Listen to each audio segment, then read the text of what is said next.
Screen आपके साथ share करते हैं। तो यहाँ पर आज की हमारी क्लास, क्या आपको स्क्रीन मेरी विजिबल है? प्लीज एक बार कंफर्म करें। अभी नहीं आई है। अभी नहीं आई है। एक बार अब कंफर्म करें, क्या स्क्रीन पे आपको चार्ट्स विजिबल हैं? हाँ जी भैया। ठीक है सर। तो शुरुआत करते हैं हम निफ्टी से। होमवर्क को हम इसके बाद डिस्कस करेंगे जो हमने दिया था। सबसे पहले निफ्टी पे ना वाई प्रेस करके ईयरली के चार्ट पे चलते हैं और ईयरली के चार्ट पे डिमांड जोन्स को मार्क करना शुरू करते हैं। सबसे पहला तरीका क्या है? कंट्रोल प्लस एच दबा के हॉरिजॉन्टल लाइन ड्रॉ करनी है। ये हमने ड्रॉ कर दी। इसके बाद go left and down and find out one exciting leg out candle. तो ये एक हमें लेग आउट दिख रही है, ये बेस दिख रही है और ये लेग इन दिख रही है। तो इसको काइंड ऑफ हम रैली बेस रैली का एक डिमांड जोन मान सकते हैं। और अगर इसको ड्रॉ करना होगा तो कैसे ड्रॉ करेंगे? हॉरिजॉन्टल लाइन जो एक हम ड्रॉ करेंगे वो किस एरिया में ड्रॉ होगी? Highest body of base candle and lowest wick of base candle.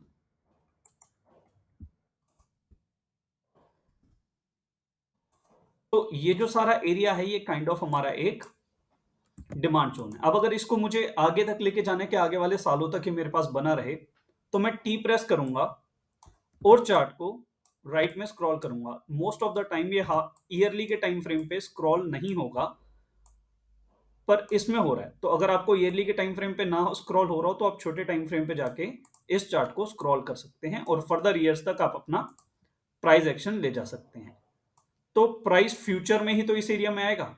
तो फ्यूचर में जब इस एरिया में आएगा तो मैंने इसको मार्क कर दिया ग्रीन, और इस वाले ग्रीन को मैं थोड़ा सा डार्क ग्रीन मार्क कर रहा हूं क्योंकि ये ईयरली टाइम फ्रेम का डिमांड जोन है, बहुत अच्छा डिमांड जोन है। तो मैंने इसको हल्का सा डार्क ग्रीन मार्क कर दिया। अब इससे पहले का अगर कोई हमें देखना है डिमांड जोन, तो कौन सा देखें? उसमें ये खुद ही लेग आउट बन जाएगी और उससे पहले 3 बेस कैंडल हैं, 1 2 3, और ये leg in base base base leg out. लेकिन ये बेस बहुत बड़ी है और ये बेस इतनी बड़ी है कि ये लेग इन से भी ज्यादा डीप है। अगर हम इसकी रेंज देखें तो इस लेग इन से भी ज्यादा डीप है।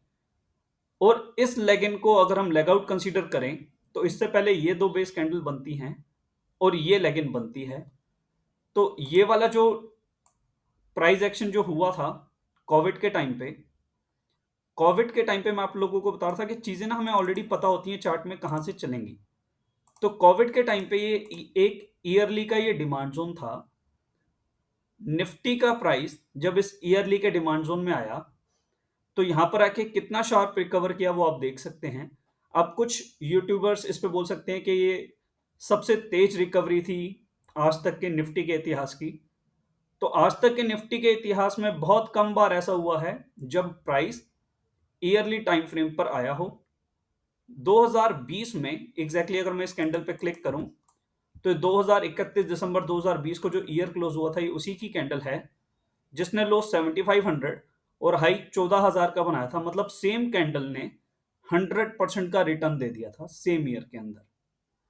इससे पहले कब ईयरली टाइम फ्रेम को निफ्टी ने टच किया था, तो वो वाला एरिया ये रहा जिसको हम 2008 का क्राइसिस बोलते हैं।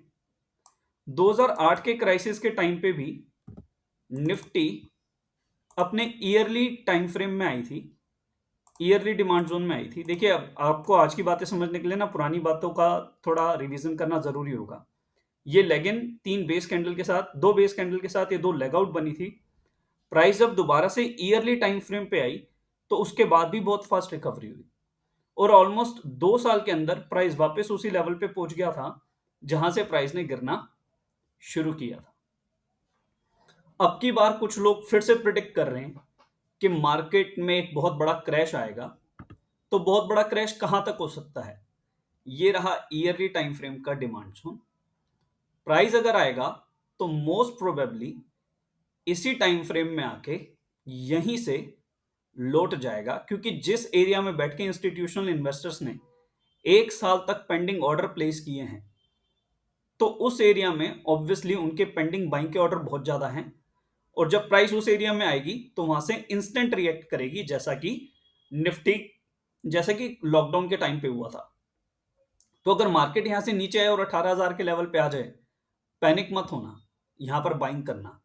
यहां पर सारे नेगेटिव न्यूज फैलाए जाएंगे कि हमने तो कहा था देखो मार्केट गिर जाएगी, और मार्केट गिर गई, और मार्केट बहुत बुरा गिरी, और यहां पर फिर कोई रशिया और यूक्रेन वॉर आ जाएगा, या वर्ल्ड वॉर की कोई सिनेरियो आ जाएगी, कुछ भी आ जाएगा, कुछ भी हो सकता है। पर ये जो ईयरली का जो टाइम फ्रेम है, यहां तक प्राइस को लाने के लिए कोई ना कोई तो रीजन चाहिए ना। और वो रीजन क्या हो सकता है, कुछ भी दे सकते हैं रीजन, वर्ल्ड वॉर भी बोल सकते हैं, कुछ भी बोल सकते हैं। तो अल्टीमेटली चाहे वो उसको बोले कि आपको यूएस और चाइना की जो ट्रेड, उन्होंने हमारे ऊपर कंट्रोल लगा दिए, हमारे ऊपर जो रिस्ट्रिक्शंस लगा दिए, कुछ भी बोला जा सकता है अल्टीमेटली प्राइस को इस लेवल तक लाने के लिए। क्योंकि जब तक कोई न्यूज नहीं बनाई जाएगी, तो कोई लॉजिक नहीं बनता कि प्रेजेंट लेवल से 22,300 के लेवल से मार्केट को 18,000 के लेवल पे लाया जाए। तो अल्टीमेटली न्यूज को कोई ना कोई फ्लोट किया जाएगा, इफ इन केस मार्केट को नीचे के लेवल्स पे लेकर के आना है तो। अब यही चीज हम हाफ ईयरली के टाइम फ्रेम पे देखते हैं, और देखते हैं क्या निफ्टी के लिए काम कर रही है।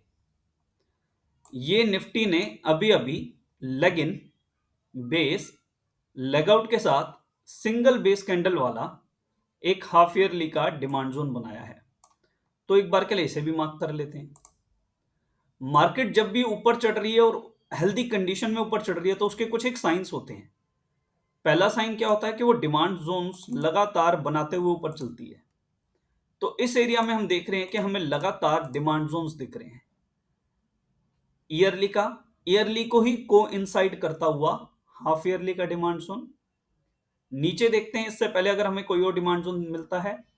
ये जो ईयरली का डिमांड जोन है, यहां पर अगर मैं इसको लेग इन मानूं, इन दोनों को बेस मानूं, और यहां से पूरा अपमूव प्राइस का लूं, तो ये भी एक हाफ ईयरली का डिमांड जोन है। यानी कि हाफ ईयरली के नीचे, एग्जैक्ट नीचे, एक और हाफ ईयरली का डिमांड जोन है, और इसको हम इस तरीके से मार्क कर देंगे। अब देखिए चार्ट के ऊपर ना मल्टीपल चीजें प्लॉट हो रही हैं, पर ठीक है, थोड़ा थोड़ा हमें इसको समझना पड़ेगा। अब अगर इससे पीछे का प्राइस एक्शन समझना है, तो इससे पीछे की लेग आउट देखो, ये रही। लेकिन उससे पहले बेस कैंडल कितनी है, 1, 2, 3, 4, 5। तो 3 से ज्यादा बेस कैंडल वाले एरिया को वैसे भी हम कंसीडर नहीं करते। और ये वाला प्राइस एक्शन जो सारा हुआ, वो इस ईयरली के टाइम फ्रेम में जाने से ही हुआ। अब अगर इसके नीचे का प्राइस एक्शन देखना है, तो इसकी डिस्टल लाइन पे एक हॉरिजॉन्टल लाइन ड्रॉ करते हैं, और इसके पीछे का प्राइस एक्शन देखते हैं कि इसके पीछे क्या हुआ। इसके पीछे एक ये लेग आउट दिख रही है, ये मल्टीपल बेस कैंडल, और इस एरिया में प्राइस कभी भी नहीं आई। ये 4 बेस कैंडल वाला एक zone, leg in, base, base, base, base, और ये फिर लेग आउट, और यहां से सारा प्राइस अप मूव यहीं से शुरू हुआ है। पर इस एरिया में प्राइस कभी आई नहीं दोबारा। क्वार्टरली टाइम फ्रेम पे देखते हैं। क्वार्टरली टाइम फ्रेम पर हमें क्या दिखता है। क्वार्टरली टाइम फ्रेम पर ये एक लेग इन है, ये बेस है, और ये लेग आउट है। तो अगर इसको हमें ड्रॉ करना है, तो इस एरिया को अभी तक की थ्योरी के हिसाब से हम इसको यहां पर ड्रॉ करेंगे, इस इतने एरिया को। पर आने वाले दिनों में क्या पता हम इसको यहां तक लें, यानी कि जो लेग आउट है इसकी लोएस्ट विक तक लें। क्योंकि अल्टीमेटली अगर हम समझें, तो जो प्राइस में जो स्ट्रगल चली है, जो फाइट चली है, प्राइस एक बार के लिए ऊपर भले ही गया हो, लेकिन अच्छा अप मूव तो इसी एरिया से आना शुरू हुआ है ना। फाइट तो इस एरिया में यहां तक चली है, तो इस एरिया को इग्नोर नहीं करना, और इसको हम बोलेंगे एक्सेप्शनल मार्किंग। और आने वाली क्लासेस में, या हो सकता है आज ही, हम इस एक्सेप्शनल मार्किंग को भी स्टडी कर लें। चलिए एक्सेप्शनल मार्किंग को भी एक बार के लिए समझ लेते हैं, ताकि हमने इधर बजाय के, एक बार इसको डिलीट करते हैं। हमारा रूल बोलता है highest body of all base candle and lowest wick of all base candle. अब यहां पर इस बेस कैंडल का तो कोई विक ही नहीं है, और विक हम ले रहे हैं लेग आउट का। तो हम ऐसा क्यों कर रहे हैं, ये हम कर रहे हैं because of exceptional marking. Because of exceptional marking अभी के लिए सिर्फ ये वाला एक एरिया ड्रॉ करके छोड़ दिया। अभी के लिए सिर्फ एक ये वाला एरिया ड्रॉ करके छोड़ दिया, और एक बार के लिए हम इसको एक्सेप्शनल मार्किंग के थ्रू डिमांड जोन मान लेते हैं। एक्सेप्शनल मार्किंग क्या होती है, अभी हम थोड़ी देर में समझते हैं। इससे पहले क्वार्टरली का डिमांड जोन कौन सा है? ये रही एक लेग आउट, ये रही लेग इन और ये रही 2 बेस कैंडल। तो एक और डिमांड जोन क्वार्टरली का ये रहा। तो जब भी कभी प्राइस में इतनी स्ट्रॉन्ग अपमूव आपको नजर आए कि back to back quarterly, half yearly, quarterly, yearly और हाफ ईयरली के इतने सारे डिमांड जोन्स हों जिसमें प्राइस ने दोबारा से आई नहीं है उस एरिया में, लेग आउट बनने के बाद अगर प्राइस उस एरिया में दोबारा से आ जाती है तो हम उसे बोलते हैं कि टेस्टेड डिमांड जोन है। लेकिन ये लेग आउट बनने के बाद प्राइस कभी भी इस एरिया में दोबारा से नहीं आई। इट मींस ये वाला demand zone fresh demand zone है। तो ये वाला डिमांड जोन क्योंकि फ्रेश डिमांड जोन है तो यहां पर बहुत स्ट्रांगली चांसेस हैं कि मार्केट 20,000 यानी कि जो भी लेवल शो हो रहा है 19,670 के नीचे आने की प्रोबेबिलिटी बहुत कम है, क्योंकि बैक टू बैक मल्टीपल यहां पर बाइंग हुई है, सालों तक बाइंग हुई है और ये वाले एरिया को एक अच्छे से बिल्ड किया गया है as a support level. Support level resistance क्या होता है अभी हम उस थ्योरी पे नहीं जाएंगे, अभी हम सिर्फ अपनी थ्योरी की बात कर रहे हैं। अब अगर इससे भी पहले, इस लेगआउट से भी पहले अगर हमें कोई देखना है, कोई और एक्साइटिंग कैंडल, तो हम क्या करेंगे, इसके नीचे एक लाइन ड्रॉ करेंगे, इसके नीचे लाइन ड्रॉ करेंगे इस एरिया में, इसके विक पे, और पीछे चलेंगे। अब ये वाली कैंडल प्राइस को यहां तक ले आई, ये वाली कैंडल, इससे पहले वाली कैंडल प्राइस को यहां तक ले आई, तो अब इस लाइन के नीचे देखेंगे, इसकी विक के नीचे देखेंगे लेगआउट, ये रही लेगआउट। इस लेगआउट से पहले बेस कैंडल कहां बनी, ये रही। तो ये कैसा है zone, leg in, base, leg out. तो यहां पर भी हम एक क्वार्टरली टाइम फ्रेम पर डिमांड जोन ड्रॉ कर सकते हैं। तो बैक टू बैक इस एरिया में बहुत ज्यादा सपोर्ट है और जितने भी मार्केट में धुरंधर बैठे हैं या यूट्यूबर बैठे हैं या जिन्हें फाइनेंशियल इन्फ्लुएंसर कहा जाता है, वो टेक्निकल एनालिसिस को अगर सही से समझते हैं तो वो इस बात को जानते हैं कहीं ना कहीं कि 19,670 पे बाइंग तभी हो पाएगी जब इधर सब लोग बोलेंगे कि मार्केट में क्रैश आने वाला है, सब लोग सेल करेंगे, प्राइस इंस्टीट्यूशनल इन्वेस्टर के एरिया में जाएगी, इंस्टीट्यूशनल इन्वेस्टर यहां भर भर के खरीदेगा, सोशल इन्फ्लुएंसर कहेंगे देखा हमने तो कहा था मार्केट नीचे गिरेगी। पर बीइंग अ टेक्निकल एनालिस्ट हमें पहले से पता है कि यहां पर बहुत स्ट्रॉन्ग रेजिस्टेंस है, बहुत स्ट्रॉन्ग सपोर्ट है, इस एरिया से प्राइस को नीचे गिरना बेहद मुश्किल है। तो प्राइस मोस्ट प्रोबेबली यहीं को टच करते ही यू टर्न हो जाएगी। अब लॉकडाउन के टाइम पे क्या हुआ था, लॉकडाउन के टाइम पे इधर एक ईयरली का डिमांड जोन था, लेकिन क्वार्टरली पे अगर आप देखें तो कोई भी अच्छी पिक्चर बनी ही नहीं थी, कोई अच्छी लेगआउट बनी ही नहीं थी। सिर्फ एक ही अच्छी लेगआउट बनी थी और वो कहां बनी थी, ये वाली लेगआउट। तो इस एरिया को कैसे मार्क करेंगे, लेग इन, बेस, बेस और लेगआउट। तो हमने इस एरिया को मार्क कर दिया, लेग इन, बेस, बेस और लेग आउट। इस एरिया को थोड़ा सा ब्रीच किया प्राइस ने, नीचे तक गया और क्वार्टरली के ईएमए के सपोर्ट से प्राइस यहीं से रिफ्लेक्ट हो गई। अब अगर प्राइस ऊपर बढ़ रही है, जो कि कोरोना काल से पहले हुआ, 2016 से 2020 तक प्राइस कंटिन्यूअसली ऊपर बढ़ रही है बिना कोई डिमांड जोन बनाए, तो जब प्राइस में करेक्शन आएगा तो प्राइस अल्टीमेटली अपने क्वार्टरली और ईयरली के डिमांड जोन तक तो जाएगी ना। और लॉकडाउन से बुरा क्या हो सकता है कि पूरी दुनिया में ही सब कुछ रुक गया। तो प्राइस अल्टीमेटली उसी एरिया तक गई और वहीं से ईएमए का सपोर्ट लिया। EMA is exponential moving average, जो रेड कलर से मैंने डिनोट कर रखी है ये एक्सपोनेंशियल 20 मूविंग एवरेज है, जो ग्रीन कलर से लाइन ड्रॉ कर रखी है एक्सपोनेंशियल 50 मूविंग एवरेज है। ये चीजें क्या होती हैं हम आने वाली क्लासेस में समझेंगे। तो अल्टीमेटली प्राइस जब इस एरिया में आई क्वार्टरली डिमांड जोन पर, उसको भले ही ब्रीच कर गई, लेकिन क्योंकि ईयरली का यहां पर एक स्ट्रॉन्ग डिमांड जोन था, उसी के ईएमए को टच किया प्राइस ने और वहां से ऑल टाइम हाई लगा दिया। और अभी तक जब ईयरली टाइम फ्रेम पे लास्ट टाइम निफ्टी गई थी, अभी तक वहां से कितना बड़ा अपमूव दे चुकी है, इसको समझने की कोशिश करते हैं। अभी तक 197.33% का अपमूव आ चुका है 16 क्वार्टर्स के अंदर, जिसमें 3 साल और 11 महीने लगे हैं, और टोटल अपमूव है 14,821 पॉइंट का। इसीलिए मैं कह रहा हूं कि अगर अब की बार भी निफ्टी दोबारा से इसी क्वार्टरली और ईयरली वाले डिमांड जोन के पास आती है, तो ऐसा ही एक 200-300% का अपमूव आने वाले 2 से 3 सालों में देखा जा सकता है, जिसकी बहुत ज्यादा प्रोबेबिलिटी है। क्या यहां तक की बात आप लोगों को समझ में आ रही है? ये बड़े टाइम फ्रेम का खेल है।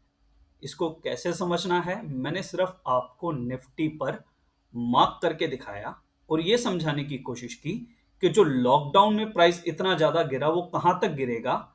यह बात टेक्निकल एनालिस्ट्स को पहले से ही पता थी, इसलिए वो इसी एरिया में अपनी पोजीशंस बना के बैठे थे।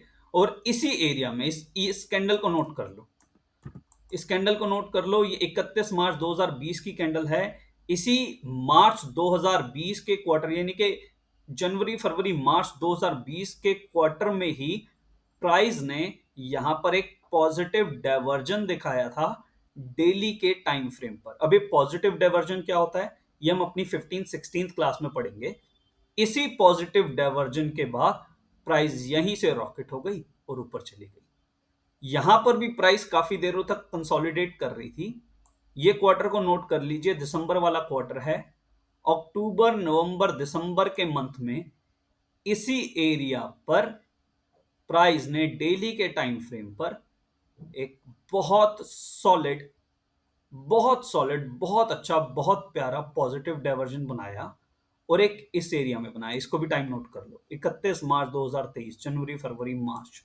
और यहीं पर जब पॉजिटिव डायवर्जन बनाया तो यहीं से मार्केट ऊपर चली गई।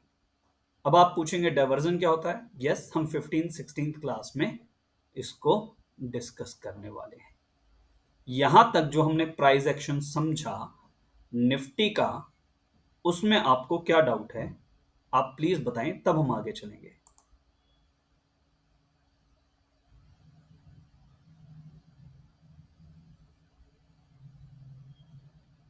जितिन जी, हिरेन जी, दिव्यांश जी।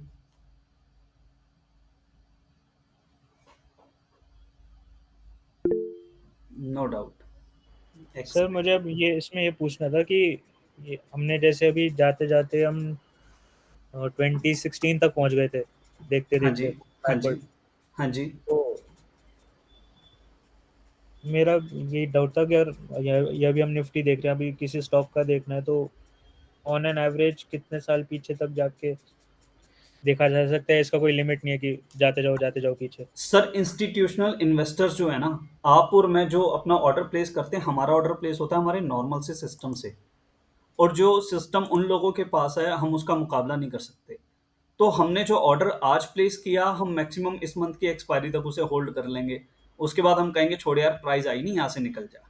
हाँ। लेकिन इंस्टीट्यूशनल इन्वेस्टर जो एक बार ऑर्डर प्लेस करते हैं, ये निफ्टी का चार्ट हमें ये बताता है कि प्राइस 2016 के बाद, 2015 के बाद, 2020 में भी जब उस एरिया में आती है तो वहां से रिएक्ट करती है। इसका मतलब 5-6 सालों तक भी प्राइस इंस्टीट्यूशनल इन्वेस्टर्स ने यहां से डिलीट नहीं किए, यहां पर उनके पेंडिंग ऑर्डर बने रहे, जिसकी वजह से एक स्ट्रॉन्ग क्वार्टरली का और ईयरली का डिमांड जोन क्रिएट हुआ, और उसकी वजह से दोबारा से सारी की सारी अपमूव आई। हिरेन जी, और कोई डाउट सर? नहीं सर, थैंक यू।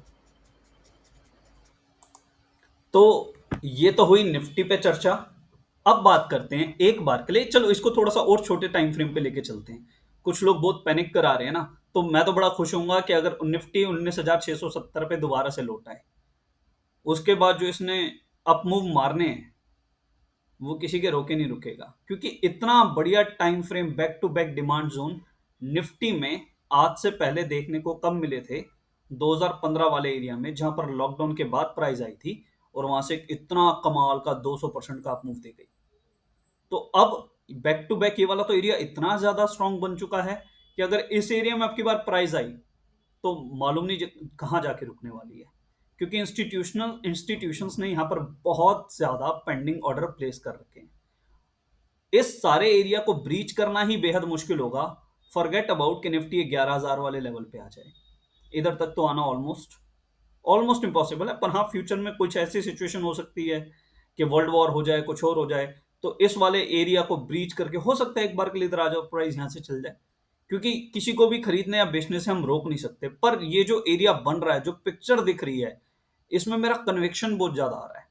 पुराने जितने भी चार्ट्स और ग्राफ्स उठा के देख रहा हूं, उनमें सबसे स्ट्रॉन्ग पिक्चर यहीं की दिख रही है। इसको मंथली के टाइम फ्रेम पे एक बार लेके चलते हैं, एम्प्रेस करते हैं हम आगे जी मंथली के टाइम फ्रेम पे। अब ये हमारा करंट मार्केट प्राइस, इससे पहले ये लेग आउट, उससे पहले एक ये वाली लेग आउट, ये 4 बेस वाला जोन जो ऑलरेडी इस 2 बेस कैंडल वाला, ये leg in, 2 base, leg out, leg out. तो ये जो मंथली का जो एरिया है, ये ऑलरेडी क्वार्टरली के अंदर ही कोइंसाइड कर रहा है। तो जो मंथली का डिमांड जोन बना है निफ्टी का, वो भी क्वार्टरली को कोइंसाइड करते हुए ही बना है। इट मींस ये बहुत ही स्ट्रॉन्ग एरिया है। इससे पहले का अगर मुझे एरिया देखना हो, तो एक ये रेड कैंडल है जो बिल्कुल प्लस के साइन की बनी हुई है। आगे चल के हम इसे अलग अलग नाम से पुकारेंगे, अलग अलग कैंडल का नाम ले सकते हैं हम, पर अभी के लिए हमारी ये प्लस कैंडल है। और ये जो प्लस कैंडल है, प्राइस ने अल्टीमेटली इस एरिया से डाउन मूव से अप मूव देना शुरू किया है। तो ये वाला एरिया जो कोइंसाइड कर रहा है क्वार्टरली को भी, ईयरली को भी, हाफ ईयरली को भी, इस एरिया में जिस दिन प्राइस आएगी, बहुत बड़ी बेट, बहुत बड़ा मूवमेंट यहां से देखने को मिलेगा। तो जो लोग सोच रहे हैं कि निफ्टी क्रैश करेगी, ठीक है, सोचने दीजिए, पर अपने को जो टेक्निकल चार्ट पे समझ में आ रहा है, वो ऐसी कोई सिचुएशन होती हुई नहीं दिखती। वीकली का टाइम फ्रेम, वीकली के टाइम फ्रेम के लिए भी हमने वही किया कि करंट मार्केट प्राइस पे, देखो मैंने आपको बताया था लाइव कैंडल को हम करंट मार्केट प्राइस के लिए तो यूज कर सकते हैं, पर एज लेग आउट यूज नहीं कर सकते। अब इससे पहले लेग आउट कहां है? इससे पहले लेग आउट ये रही, लेकिन ये लेग आउट कोई बहुत अच्छी लेग आउट नहीं है, एक्सप्लोजिव नहीं है। तो इसका प्राइस एक्शन कहां तक हो चुका? इसको हमने जब कैंडल को देखना शुरू किया, तो हमने यहां से देखना शुरू किया, तो यहां तक का इसका पूरा कार्यक्रम हो चुका। तो इसको छोड़ देंगे, अब इसके पीछे चलेंगे, इस लाइन के पीछे देखेंगे कहां लेग आउट है। एक ये छोटी सी लेग आउट दिखती है, base, leg in, base, leg out. इस एरिया में प्राइस दोबारा आई थी और यहीं से चल गई थी। अब निफ्टी में 21,424 तक प्राइस को रोकने के लिए कोई भी अच्छा वीकली का डिमांड जोन नहीं है। ये एक वीकली का अच्छा डिमांड जोन इसलिए है 21,424 का, क्योंकि इसको डेली के 20 सॉरी वीकली के 20 ईएमए का सपोर्ट है। तो कुड भी प्राइस इस एरिया तक आए और लोग चिल्लाना शुरू कर दे, हमने तो कहा था एक फॉल आएगा, और देखिए आ गया। अरे हमें चार्ट पे भी दिख रहा है भाई, तुमने क्या कहा था कि यहां पर कोई अच्छी लेग आउट ही नहीं है। जब कोई अच्छी लेग आउट ही नहीं है, तो प्राइस अल्टीमेटली नीचे तक तो जाएगा। कहां तक जा सकता है? अब इससे पहले कोई अच्छी वाली लेग आउट देखते हैं। एक लेग आउट एरी, एक लेग आउट एरी, एक लेग आउट एरी, और ये 1 2 3 4 बेस कैंडल वाला एक ये डिमांड जोन है जो क्वार्टरली को कोइंसाइड कर रहा है। तो अगर प्राइस इस एरिया में आती है, इस एरिया में 19,800, 19,778, 788, 788, तो यहां से जो उसका प्राइस अप मूव देखने को मिलेगा वो कमाल का होगा। और इसको भी छोड़िए, अगर ये बिल्कुल बॉटम पे आती है, जो ओरिजिन है प्राइस का इस एरिया में, तो यहां से तो कमाल का एक अप मूव देखने को मिलने ही वाला है। क्योंकि यहां से यहां तक की जो पूरी रैली है, 19,190 से 22,400 तक की जो रैली है, वो अल्टीमेटली रैली इसी पॉइंट से शुरू हुई है, यहां से। ये देखिए, ये रहा बॉटम, ये रेड का ये विक। तो यहां से यहां तक की रैली शुरू हुई है, और उसमें जो डिमांड जोन में जो लोएस्ट एरिया पड़ रहा है वो यही है। तो जब भी मार्केट इस एरिया में आएगी, मैं बहुत बुलिश होने वाला हूं, क्योंकि यहां से ऊपर तक जाने के लिए प्राइस हो सकता है रुक रुक के आए, कैसे आए वो प्राइस एक्शन जब आएगी तब पता चलेगा। पर यहां पर अगर बाकी चीजें मेरे फेवर में रही, तो मैं यहां पर बुलिश होके अच्छे से बाइंग करने वाला हूं। डेली का टाइम फ्रेम देख लेते हैं एक बार निफ्टी में। डेली का टाइम फ्रेम क्या बोलता है? डेली का टाइम फ्रेम बोलता है कि ये लेग इन थी, ये 3 बेस कैंडल थी, ये छोटू सी लेग आउट, लेकिन हमें तो एक्सप्लोसिव लेग आउट चाहिए, हम इसको तो कंसीडर करेंगे ही नहीं। तो kind of leg in, base, base, leg out अगर मैं इस एरिया को मान लूं, तो प्राइस आज लगभग उसी डिमांड जोन में आई है। अब एक गंदा सा डिमांड जोन चलता है या नहीं चलता, बाद में पता चलेगा। पर इससे पहले कौन सा डिमांड जोन है, एक ये अच्छी लेग आउट है और यहां पर क्लियरली विजिबल है leg in, base, leg out, यानी कि डेली का एक अच्छा डिमांड जोन है जिसकी लेग आउट बहुत स्ट्रांग है और प्राइस को काफी अच्छे अप मूव के साथ लेके गई है ऊपर। तो एक ये वाला एरिया हम डेली के डिमांड जोन के तौर पे मार्क करके यहां पर रख सकते हैं। तो जब प्राइस इस एरिया में आएगी, मेरे लिए एक बाइंग की अपॉर्चुनिटी बनेगी। अभी मैं आपको सिर्फ अपॉर्चुनिटीज बता रहा हूं, तो इसका मतलब ये नहीं कि आप इसे बाय कर लें। अभी आपने सिर्फ चीजों को देखना है और समझना है। यहां तक हमने इसकी लोएस्ट विक को टेस्ट कर लिया। अब अगले प्राइस एक्शन के लिए और पीछे जाएंगे। एक लेग आउट एरी, ये बेस कैंडल, ये leg in base leg out, लेकिन बड़ा ही अजीब सा स्ट्रक्चर है। नॉर्मली बेस नीचे बनती है, थोड़ी सी ऊपर है, पर कोई नहीं। अभी तक की हमारी थ्योरी के हिसाब से तो हम इस प्राइस एक्शन को समझ ही सकते हैं और इसको मार्क कर सकते हैं। अभी के लिए हमने इसको इधर तक मार्क किया है, पर आने वाली स्टडी में हम एक्सेप्शनल स्टडी में ये भी बोल सकते हैं कि प्राइस तो यार यहां तक फाइट करके गई है ना, चली तो यहीं से है। तो इंस्टेड के मैं इस विक का विक को बेस की विक को डिस्टल लाइन लेने के बजाय जो लेग आउट की विक है, मैं उससे डिस्टल लाइन कंसीडर करना पसंद करूंगा, क्योंकि प्राइस एक्शन अल्टीमेटली प्राइस को उतना नीचे तो लेके गया ही है और सारा जो अप मूव शुरू हुआ है वो इस पॉइंट से शुरू हुआ है, तो इसको इग्नोर करना नहीं बनता। तो एक डेली का डिमांड जोन निफ्टी पर हमें यहां भी देखने को मिलता है। Back to back demand zone है डेली के। इसके पीछे चलते हैं जी। एक ये अच्छी लेग आउट है, लेकिन कोई बेस कैंडल नहीं दिख रही, तो यहां तक एक बार लाइन ड्रॉ कर लेते हैं कि यहां तक हमने प्राइस एक्शन देख लिया। अब इसके नीचे चलो, एक ये लेग आउट दिख रही है, ये लेग इन है, ये बेस है, तो एक डेली का ये वाला डिमांड जोन हमें दिखता है, इसको भी हम मार्क कर लेते हैं। तो बैक टू बैक हमें डेली के भी 3 डिमांड जोन दिख रहे हैं जहां से निफ्टी के ऊपर जाने की प्रोबेबिलिटी है, अगर बहुत ज्यादा प्रेशर के साथ प्राइस नीचे नहीं आती तो। और प्राइस कभी भी आप देखेंगे एकदम से सीधे ऊपर नहीं चढ़ती, वो जिगजैग फॉर्म में ही ऊपर जाती है। जिगजैग फॉर्म में ही प्राइस ऊपर जा रही है। तो डेली मतलब हमने शुरू किया ईयरली से और अब हम डेली तक आ गए। इसके भी पीछे अगर कोई देखना है एरिया, तो एक ये रहा एरिया। जब भी कभी प्राइस गैप अप के साथ खुलेगी, इस एरिया पे कैंडल क्लोज हुई, उसके बाद प्राइस ऊपर जाके शुरू हुई, क्या फर्क पड़ता कि प्राइस ये कैंडल यहीं पे बन जाती। अगर यहां पे बनती है कैंडल, तो ये कैंडल कैसे होती,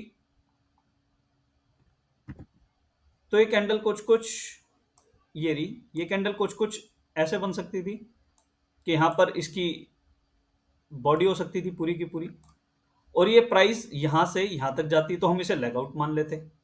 तो अल्टीमेटली हुआ तो यही ना कि प्राइस यहां से शुरू हुई और इधर तक का एक अपमूव लगा गई। तो इस एरिया में जितनी भी फाइट हुई है, हम उसे इग्नोर नहीं कर सकते और अल्टीमेटली जो गैप अप वाला एरिया है, हम उस गैप अप कैंडल को भी एक्साइटिंग कैंडल कंसीडर कर सकते हैं और करेंगे, हम उसे लेग आउट मान सकते हैं। तो जो गैप अप के साथ जो बेस कैंडल बनी है, इस बेस कैंडल को भी हम लोग लेग आउट कंसीडर कर सकते हैं और ये हमारा एक डिमांड जोन और डेली का मार्क हो गया। तो बैक टू बैक 4 डेली के डिमांड जोन्स हैं। सारा प्राइस एक्शन इस एरिया से शुरू हो रहा है जहां क्वार्टरली का टाइम फ्रेम है। तो अगर प्राइस नीचे गिरती भी है, तो इन फ्यूचर देखेंगे कहां तक गिरती है, क्योंकि खरीदने और बेचने से किसी को नहीं रोका जा सकता।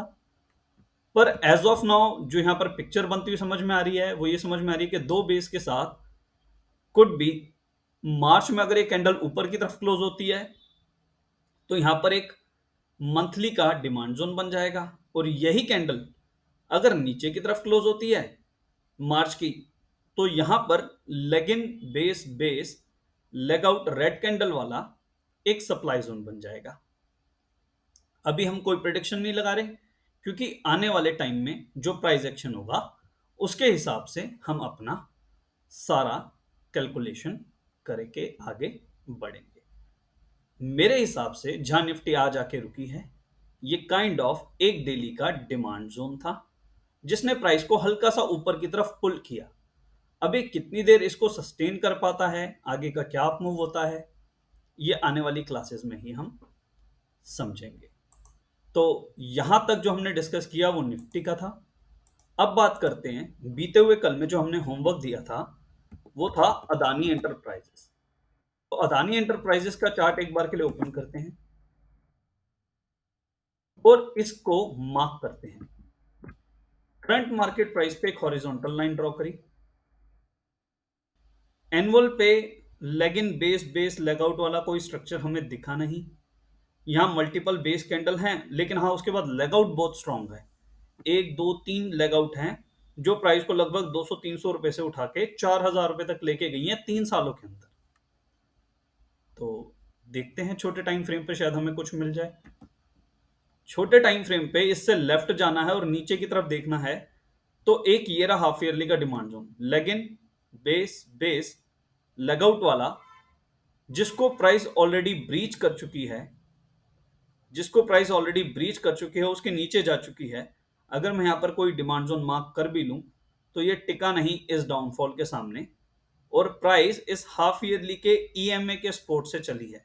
अभी ये ईएमए आपको ऊपर दिख रहा है, पर उस समय जब ये प्राइस गिर रही थी तो एक्सपोनेंशियल मूविंग एवरेज भी नीचे ही थी, और ये इसी एरिया से टच करके जब प्राइस आई तो यहां से ही मूव किया है। एक्सपोनेंशियल मूविंग एवरेज अपने आप में एक डिमांड जोन और सप्लाई जोन का काम कैसे करती है, ये हम क्लास 13th-14th में सीखेंगे। अभी के लिए हम होमवर्क के लिए वापस क्वार्टरली टाइम फ्रेम पे चलते हैं। यहां पर हमें कोई लेफ्ट और डाउन देख रहे हैं, तो ये लेग आउट नहीं है, ये बेस कैंडल है, ये लेग आउट कंसीडर इसको भी कैसे ही कर लें। तो यहां तक हमने देख लिया, कोई प्राइस एक्शन नहीं दिख रहा, तो अल्टीमेटली यहां पर हम एक हॉरिजॉन्टल लाइन ड्रॉ करेंगे और अब इसके पीछे देखेंगे, इसके विक के पीछे ये एक लेग आउट दिखती है, ये एक लेग आउट नजर आती है, और तीनों कंपोनेंट हमें चाहिए, leg in base base leg out leg out leg out.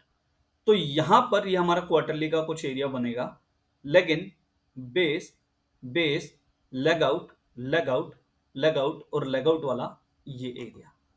तो हम इस एरिया को मार्क करने के लिए एक बार के लिए Ctrl+H दबाते हैं और ये हॉरिजॉन्टल लाइन यहां पर ड्रॉ कर रहे हैं, और Ctrl+H दबा के ये एक हॉरिजॉन्टल लाइन लोएस्ट विक के नीचे ड्रॉ कर रहे हैं। हालांकि ये लेगिन कोई बहुत अच्छी लेगिन नहीं है, पर ठीक है, एक बार के लिए शुरुआत के लिए हम इसको लेगिन मान रहे हैं।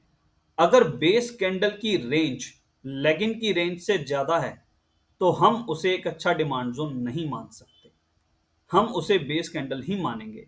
तो टेक्निकली अगर समझा जाए तो 1 2 3 4 इतनी सारी बेस कैंडल वाला ये एक डिमांड जोन है, जो कि 111 रुपए से लेकर 205 रुपए के बीच में है। तो अच्छा क्वार्टरली का कोई भी डिमांड जोन अभी तक के प्राइस एक्शन के अकॉर्डिंग हमें अदानी एंटरप्राइजेज में नहीं दिखता। सप्लाई जोन की बात करते हैं, करंट मार्केट प्राइस से लेफ्ट और ऊपर की तरफ एक बहुत एक्सप्लोसिव रेड कैंडल है, बहुत जबरदस्त explosive leg in base leg out का क्लियर स्ट्रक्चर। हमारी थ्योरी क्या बोलती है, draw horizontal line on the lowest body of base candle and highest wick of base candle.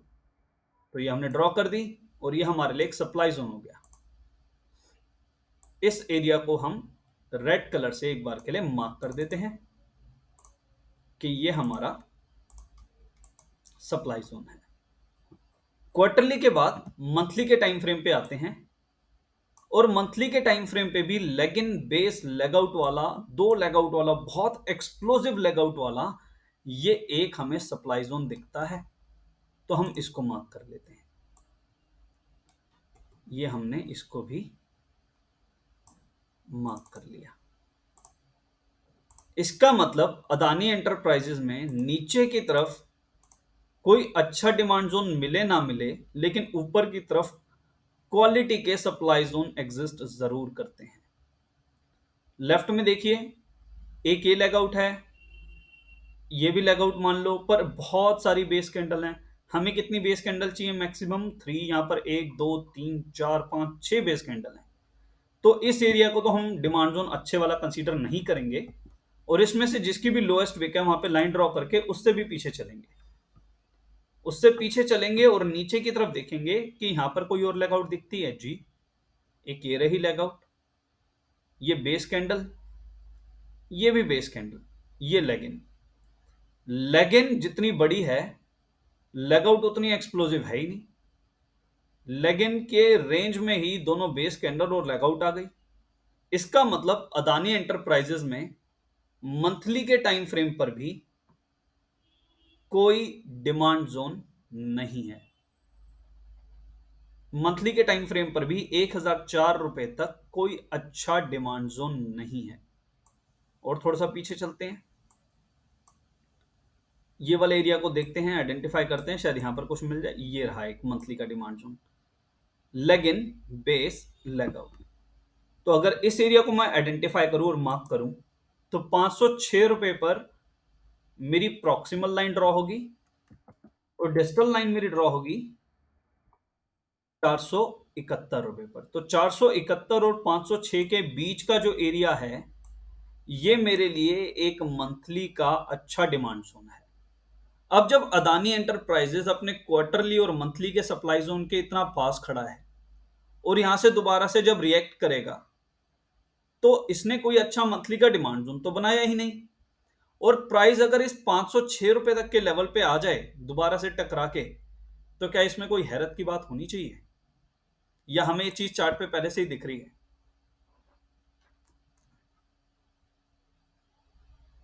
Please share sir.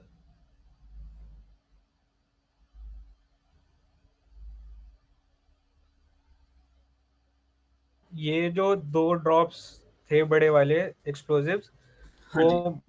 Hindenburg report के साथ कोइंसाइड, जहां तक मैं याद कर पा रहा हाँ, हूँ ठीक सही कह से रहे हैं बन। आप, हिंडनबर्ग रिपोर्ट के साथ ही है। पर वो हिंडनबर्ग रिपोर्ट के बावजूद, उस देखिए मैं आपको बता रहा हूँ ना, प्राइस को जब आपने बड़े टाइम फ्रेम पे लेके जाना है, तो आपको कोई तो किसी चीज का तो सहारा लेना ही पड़ेगा ना, चाहे वो हिंडनबर्ग हो या किसी भी चीज का सहारा लेना हो। तो अल्टीमेटली जब आप उसका सहारा लोगे तभी तो लोग मानेंगे कि हाँ भाई, इसका प्राइस 4000 से टूट के 1000 आया, चलो ठीक है, बाइबल है। तो 1000 से तो चल गया ना, लोग तो ये भी मान लेंगे। 1000 से जो चला, तो उस समय कहाँ था प्राइस? उस समय इसमें कोई, ये रहा एक मंथली का demand zone, leg in base leg out के साथ ये जो सारा मूव था, तो इसी एरिया में आके तो प्राइस चला, इसी एरिया में आके तो प्राइस चला। और इससे पहले यहां पर एक हाफ ईयरली का डिमांड जोन था जो हमने देखा कि ब्रीच हो गया था। उसको ब्रीच करते हुए प्राइजेस मंथली के डिमांड जोन तक आई, और इंस्टीट्यूशनल इन्वेस्टर्स ने यहां पर ज्यादा बाइंग लगा रखी होगी, तो प्राइस को अब यहां से अपलिफ्ट करके ले गए। ऊपर सप्लाई जोन है दो तगड़े वाले, प्राइस जब भी यहां से टकराएगी, इट कुड भी वापस इस मंथली के डिमांड जोन में आए। हो सकता है यहां से एक बार के लिए रिएक्शन दिखे, थोड़ा सा प्राइस ऊपर जाए, फिर यहां पर जो सप्लाई जोन दोबारा से बिल्टअप होगा, जैसे यहां पर एक सप्लाई जोन बिल्टअप हुआ है, जब यहां से प्राइस नीचे आएगी तो यहां पर भी कोई सप्लाई जोन बिल्टअप होगा, हो सकता है उससे टकरा के प्राइस वापस 506 के लेवल पे जाए। तो अगर आप और मैं समझ पा रहे हैं, तो ये समझ पा रहे हैं कि जितनी भी बार प्राइस में अपसाइड या डाउनसाइड मूव आ रही है, मोस्ट ऑफ द टाइम वो सब चीजें चार्ट पे पहले से ही प्लॉटेड हैं। क्या इस बात को एग्री करेंगे? Type agree if you agree, if you disagree please type और से डिसएग्री। दिव्यांश जी एग्री करते हैं, हिरेन भैया? अ, मुझे बस एक चीज कंफर्म करनी है, तो पिछले 2-3 अप डाउन साइकिल्स को स्टडी करके हम आगे का अ, जी, प्राइस एक्शन यही है सर कि पिछले चीजों के पेंडिंग ऑर्डर को पता लगा के हम फ्यूचर मूवमेंट को प्रिडिक्ट कर रहे हैं। जी ठीक है। ठीक है सर, तो ये हम टेक्निकल एनालिस्ट हैं, हम फंडामेंटल एनालिस्ट नहीं हैं। Fundamental analyst basically balance sheet को स्टडी करता है, प्रॉफिट एंड लॉस को स्टडी करता है, कैश फ्लो को स्टडी करता है, फंड्स फ्लो को स्टडी करता है, ऑर्डर बुक देखता है, और भी 50 तरीके की चीजें देखता है, पी रेशियो देखता है, जीपी देखता है, मार्जिनल कॉस्ट देखता है, बहुत सारी चीजें देखता है। पर हम इन सब चीजों को नहीं स्टडी करते, हम चार्ट को स्टडी करते हैं। जो भी कुछ न्यूज़ आने वाली है, जो भी कुछ ऑर्डर आने वाला है, जो भी कुछ अच्छा या बुरे होने वाला है, वो इस चार्ट के ऊपर पहले से ही प्लॉटेड है। प्राइस 200-300 रुपए से चला 2000 में, और 2023 तक वो 4000 पे पहुंच गया, मतलब 20 टाइम्स। और पीछे कोई ढंग का डिमांड जोन नहीं बना, तो उस प्राइस के साथ क्या होगा? वही होगा जो निफ्टी के साथ हुआ, कि धड़ाम से गिरेगा और किसी किसी अच्छे डिमांड जोन पर ही जाके रुकेगा। यहां पर इंस्टीट्यूशनल इन्वेस्टर्स के बहुत ज्यादा पेंडिंग ऑर्डर हो सकते हैं। इस वजह से जब इस एरिया में प्राइस दोबारा आई, तो यहां से रिएक्ट कर गई। वीकली के टाइम फ्रेम पे चलते हैं। क्या वीकली पे हमें कोई डिमांड जोन मिलता है? ये हमारी हॉरिजॉन्टल लाइन, सप्लाई जोन तो दिख गया। Leg in, base, base, leg out, leg out, leg out, धड़ाम से गिरने वाली लेग आउट। तो ये 3 लेग आउट वाला हमें एक सप्लाई जोन तो मिल गया। ये रहा।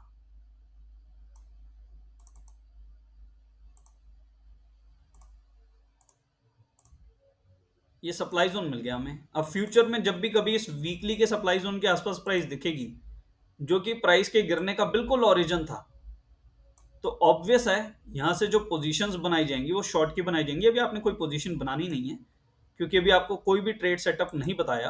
अभी सिर्फ हम लोग अपना कल का, बीते हुए कल का होमवर्क डिस्कस कर रहे हैं। अब इस करंट मार्केट प्राइस के पीछे चलो और तीनों कंपोनेंट ढूंढने की कोशिश करो। लेग आउट मिली है, एक मिली है, हमें एक से ज्यादा लेग आउट्स चाहिए। इसको हम कंसीडर नहीं करेंगे।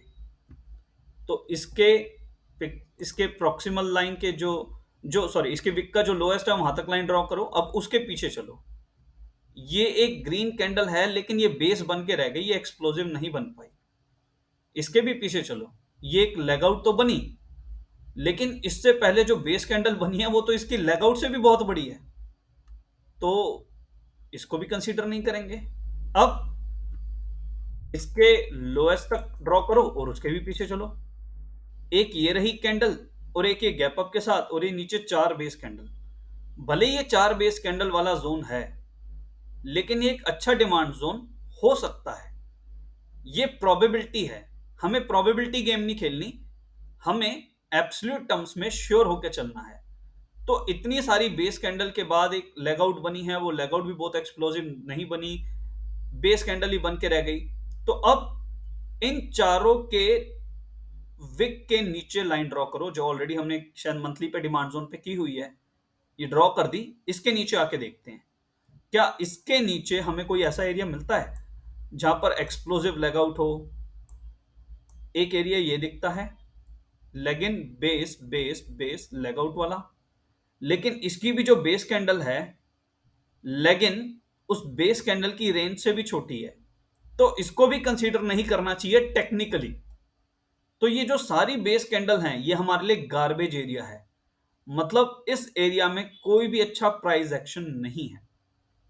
इससे भी पीछे चलते हैं। क्या इससे पीछे हमें कुछ दिखता है?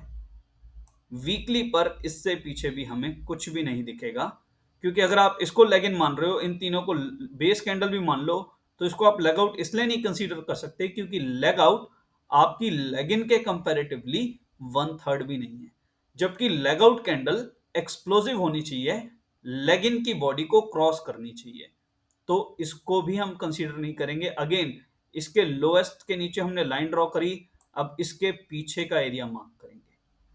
तो अगर अदानी में समझा जाए, कल को किसी बड़े टाइम फ्रेम से फिर से प्राइस टकराती है, तो क्या इसको रोकने के लिए कोई भी अच्छा वीकली का डिमांड जोन इस एरिया से पहले हमें मिला 915 से। इसमें भी बेस कैंडल कितनी है? 1 2 3 4 5 बेस कैंडल। लेगआउट भी कोई ठीक सी नहीं बनी हुई।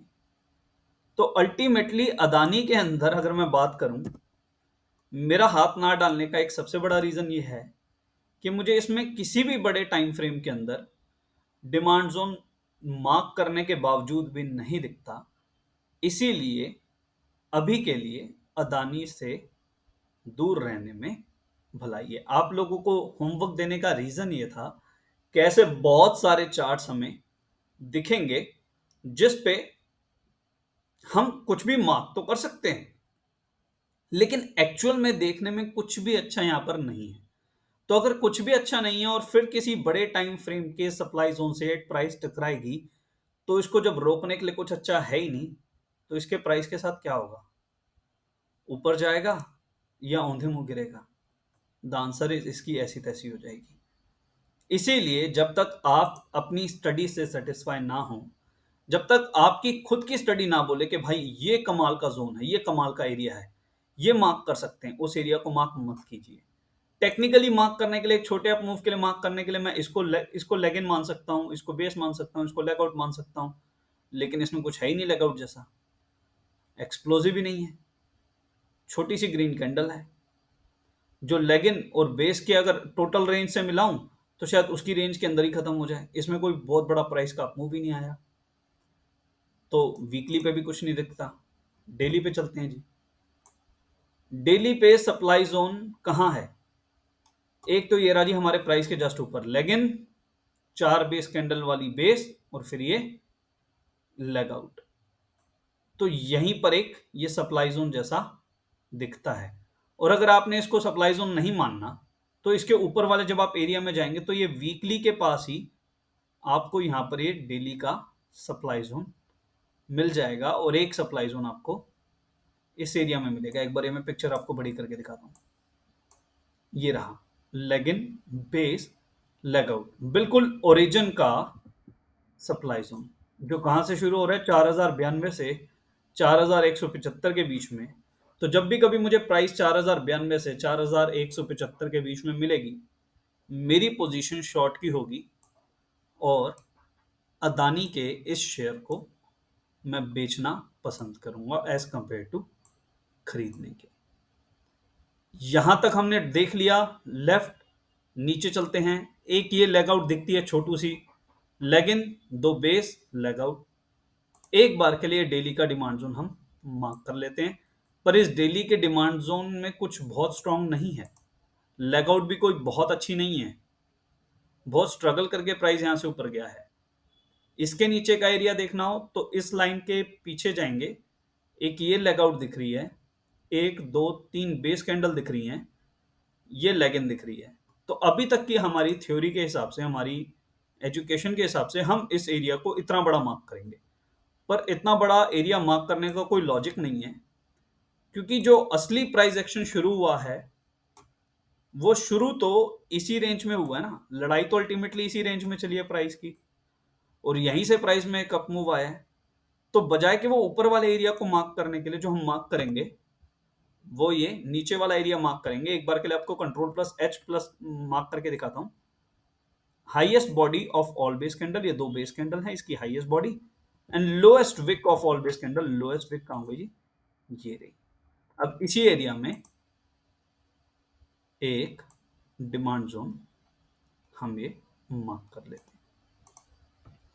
क्या सर यहां तक की स्टडी समझ में आती है? कि मतलब अदानी में अगर प्राइस नीचे गिरेगा तो वीकली टाइम फ्रेम पे भी रोकने के लिए कुछ नहीं है, अगर कुछ है तो सिर्फ डेली के टाइम फ्रेम पे है। और डेली का time frame yearly, half yearly, quarterly, monthly और वीकली। मतलब एक ऐसा इंस्टीट्यूशनल इन्वेस्टर जिसने 3 महीने तक अपने ऑर्डर बेचे हैं और पेंडिंग के ऑर्डर लगाता गया, लगाता गया, लगाता गया। और एक ऐसा इंस्टीट्यूशनल इन्वेस्टर जिसने सिर्फ एक ही दिन पेंडिंग के ऑर्डर लगाए और वो प्राइस को ऊपर ले गया, और वो भी उतना ज्यादा नहीं ले जा पाया जितना तेजी से ये क्वार्टरली वाला ये जो इन्वेस्टर बैठा था, इंस्टीट्यूशनल इन्वेस्टर, इसने प्राइस को नीचे गिरा दिया। तो आपको क्या लगता है जब इस एरिया में प्राइस दोबारा आ भी गई तो ये कितने दिनों तक सस्टेन करेगा? Hardly for a few days. उसके बाद क्या होगा? द मोमेंट ये प्राइस इस एरिया से टकराएगी, वापस औंधे मुंह अपने बड़े टाइम फ्रेम को तलाशने के लिए नीचे जाएगी, और बड़े टाइम फ्रेम पे कहीं पर भी इस वाले लेवल से पहले कोई डिमांड जोन नहीं है जहां से पिछली बार चली थी, या इससे भी नीचे जाया जाए तो 506 रुपए वाला लेवल जो अभी हमने मार्क किया था, वहां तक भी अदानी के शेयर्स जाने की प्रोबेबिलिटी है।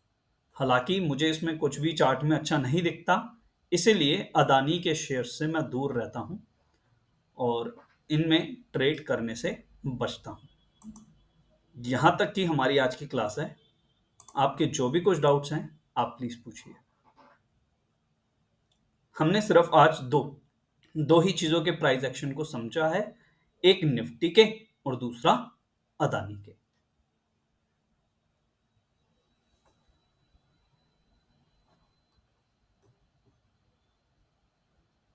हिरेन जी, देव्यांश जी।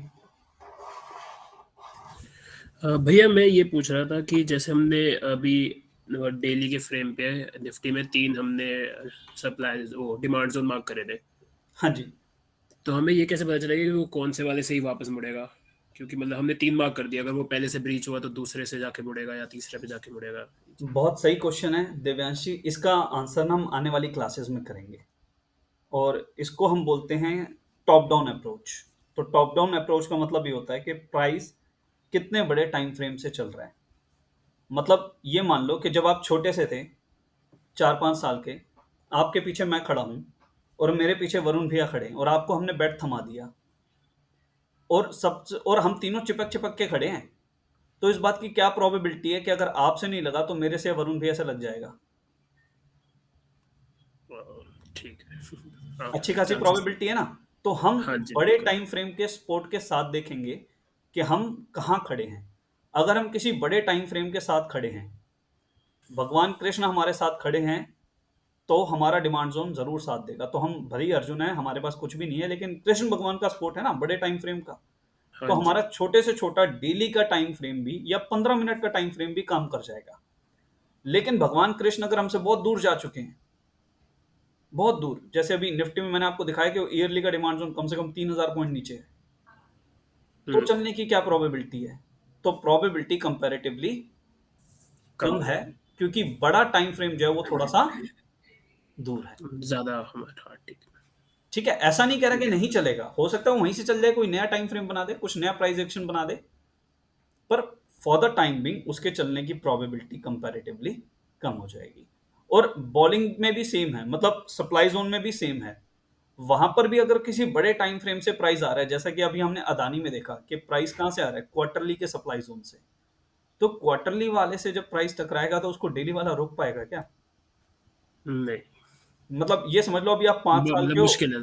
मुश्किल है। आप 5 साल के हो, आप डेली के डिमांड जोन हो और आप वरुण भैया हम्म। को बॉलिंग कर रहे हो। क्या प्रोबेबिलिटी है कि उस बॉल पे छक्का जाएगा या वरुण भैया आउट हो जाएंगे? छक्का जाने की प्रोबेबिलिटी ज्यादा है, आउट होने की तो कम ही है। हाँ, मतलब एक तुक्का रिगार्ड लग गया करने आउट के लिए होने वो का। आउट हो जाएं, कुछ गलत कर दें तो बात अलग है। हाँ, अगर फेयर खेलेंगे तो ऑब्वियसली छक्का जाएगा। फेयर खेलेंगे तो ऑब्वियसली छक्का जाएगा। तो हमें टाइम फ्रेम के स्पोर्ट का भी देखना है। ये हम आने वाली क्लासेस में स्टडी करेंगे। तो मतलब आज यही है कि अगर हम्म, मल्टीपल टाइम फ्रेम के हमारे पास सप्लाई जोन या डिमांड जोन ओवरलैप कर रहे हैं, तो वहाँ पे एक अच्छी खासी प्रोबेबिलिटी है कि प्राइस रिवर्स आएगा। बहुत जल्दी बहुत कुछ सीख गए दिव्यांश भाई। मैंने आपको यही कहा था कि आप मेरे से ज़्यादा बेहतर एनालिस्ट हो और चीज़ों को थोड़ा जल्दी ऐसा सीखोगे। है। ऐसा नहीं है।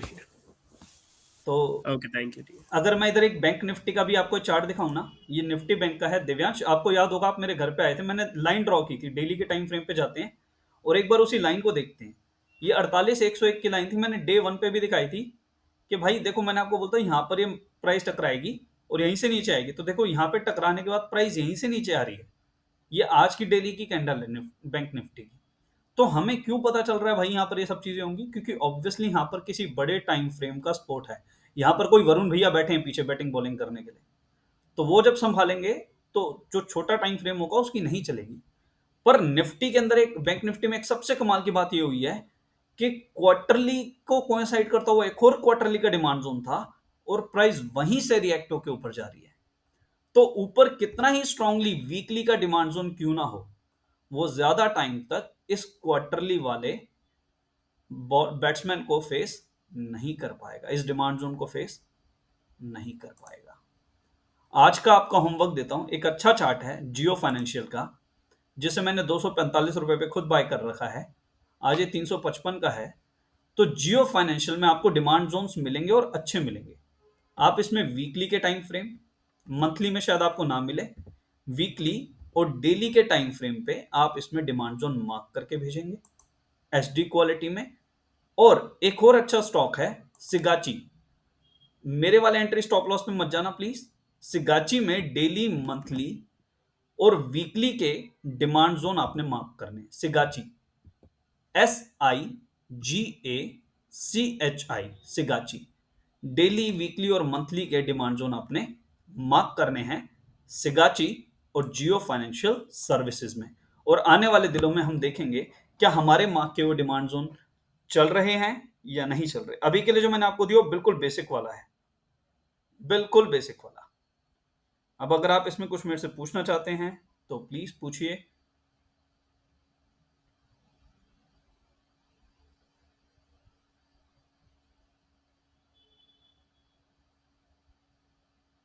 नहीं ठीक, ओके, थैंक यू भैया। थैंक यू जी। हिरेन जी, कोई डाउट सर?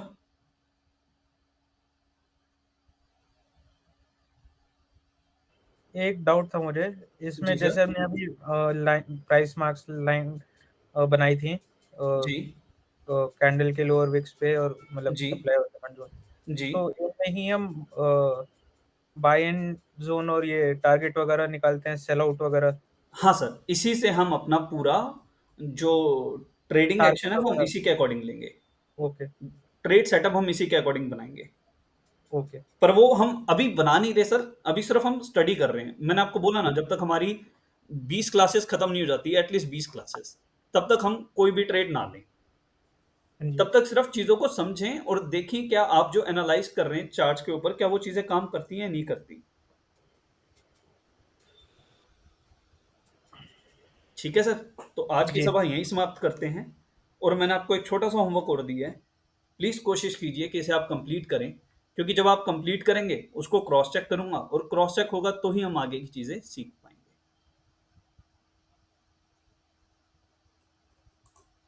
सर, एक और चीज थी, जैसे मेरे 2 जगह पहले डीमैट अकाउंट खोले हुए, तो शेर खान के साथ और खोलने में दिक्कत तो नहीं होगी ना? सर कहाँ खुला हुआ आपका डीमैट अकाउंट?